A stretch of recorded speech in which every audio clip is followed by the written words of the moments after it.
So here's a 7-course vegan tasting menu that I made for a friend, trying to experiment with a whole bunch of different ingredients, flavors, and dishes. Here's how it went. For the first course to start, we're going with the ceviche, and the idea behind it was to go with something really fresh and palate cleansing. This was marinated in a seaweed salty brine to give as much of that fishy flavor as I could. And then with that as well, we've got all the sides of avocado, cucumber, onions, coriander to give that freshness.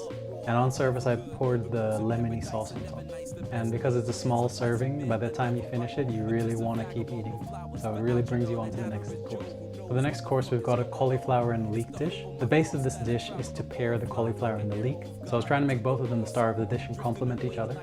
So we went with a leek that was like slow sauteed, seared in butter. Then with the cauliflower, I did a bunch of roast cauliflower and then pureed half of it. So we get both the texture of the roast cauliflower and you get all that brown Maillard reaction that's delicious, as well as the smoothness of a cauliflower puree. With this dish, the cauliflower puree and the roast cauliflower was perfect. As for the leeks, I could have cooked them a lot longer. In the past, I've cooked them for up to 30-40 minutes in the pan. This time I was a little bit impatient, but what we're really trying to go for is to really slow cook those leeks and get as much flavor as you can. So for the next dish, it's a capsicum and mushroom dish. The star of this dish is the capsicum puree. We just got a charcoal barbecue, so I burnt the capsicum in that barbecue, get the skin really black and protect the inside, and it brings out all the flavors of the capsicum. Skin the capsicum, get rid of all the burnt layers, and then pureed the inside with some cashews and soy milk to give a really smooth capsicum puree. I wanted to try to keep this as simple as possible to really let the capsicum flavor stand out. Serve this all with seared mushrooms and basil. For this dish, the capsicum puree is perfect. You could serve it with anything. You could serve it on cardboard and it'd still be delicious. For the mushroom slices, I probably would have gone longer, slower cooked to get more of a meaty texture. Next course is the brioche, and this was served with a compound pumpkin butter. So I've been making brioche recently because we just got this KitchenAid.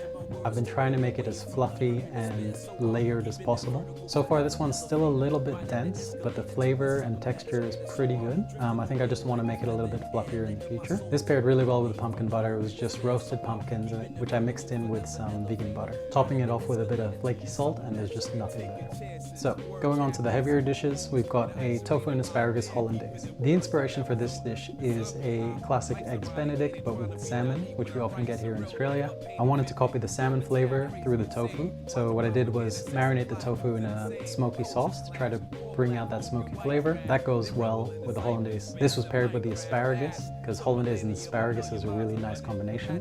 Top this off with sprouts and a bit of vegan caviar on top to give some of that extra fishy flavor. As for the tofu, I think I could have gone a lot smokier to really feel that smoked flavor. With the sprouts, I think I should have gone with a more mild variation of sprouts as it overpowered the flavors of the other elements. So, for the main course, we've got a chocolate barbecue seitan. The idea behind this was, recently I've been cooking some savory dishes and adding some cocoa and some chocolate. The one that most people know is making like a chili con carne, but adding a little bit of chocolate to it to give it a richer flavor. So I thought I could bring this into a barbecue marinade for some seitan to mimic some barbecue chicken. This actually turned out surprisingly well. The flavor of the cocoa powder that I put into the wet rub didn't really taste too chocolatey, but you got all the richness, the nuttiness of the cocoa. That paired with the smoked paprika is a really nice combination. And because the chocolate barbecue isn't weird enough, I thought I would pair that with another weird flavor, which is chocolate and chili, which some people like. I thought this paired really well. The kimchi that I made was a little bit too salty and a little bit too heavy on the chili, but otherwise the pairing was really nice.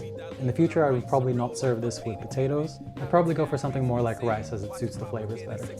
Now, onto the dessert. So for this dessert, we've got Madeleine and a salty caramel pandan ice cream. My girlfriend is French, and she's made this delicious lemon zesty Madeleine, and I am Filipino. We have a dish called buko pandan, so I wanted to try to bring similar flavors into this salty caramel pandan ice cream. I think these paired really well together, and then all of that's just sitting on top of a blueberry sauce. As for improvements, I think the ice cream is a little bit too icy, so in the future I would increase the amount of fat in the total mixture, as well as making sure I mixed it really regularly while it was freezing to break up those ice crystals. But otherwise, I think the flavors paired really well.